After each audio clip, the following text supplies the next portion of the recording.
Aloha! Welcome back! Yeah, I let my hair do its own thing last night. John asked, what's with the curls? And I said, I just let her do her thing.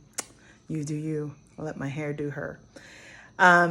So it's been raining all day here, and I've been kind of jonesing for soup, so I decided to make a pot of soup since we got a gajillion different vegetables growing, as you may have known from the video prior.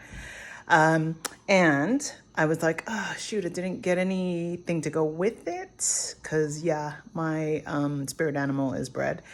And so I decided, because I also need to, besides watching our sodium and our carbs and everything else and our health and trying to go whole, whatever, I decided to try yogurt bread.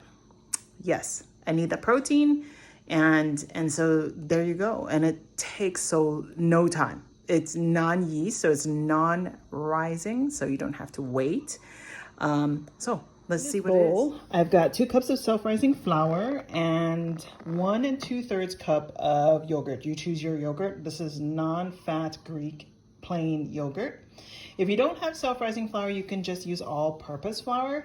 Make sure you add 1.5 teaspoons of baking powder, and some people say a 1/2 teaspoon of baking soda as well. And you'll note the one thing missing in this bowl is salt. I am not putting salt in here, but you could definitely put a 1/2 teaspoon of salt in yours if you're going to make this. I'm just going to mix this all up and make a cohesive lump of dough. As much as I can in the bowl. Now I'm just going to knead it together, smush it together pretty much until all those little bits come together. The thing about making bread is you've got to give the flour time to get saturated with whatever moisture there is. That being the, in this case, it's not water like in my yeast breads, but it's the yogurt. So the more you mash it about, the better saturated the flour will be, and it'll help to make a cohesive ball. I know when you take it out, you're going to be like, no, this is never going to work. This is so crumbly and so in bits and pieces and shaggy is what it is. But eventually you get a ball like this. You can add herbs to it at this point. So whatever savory you prefer, like my favorite herb is thyme. I could add thyme. Or if you like crushed rosemary, you can put crushed rosemary. If you like a little bit of heat, put some hot peppers in there. You do you. So basically I took that one big ball and I used my pastry cutter, cut it into 8, so 8 little wedges.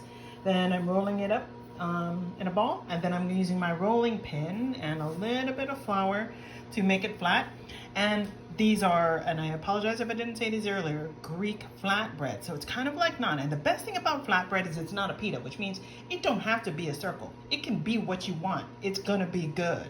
So cut it into 8s, roll it up, then use your roller, flatten it out into whatever size you want. It's probably about an 1/8 to 1/4 inch thickness. Put it in a dry pan on medium to low heat, maybe low, depending on how hot your oven is.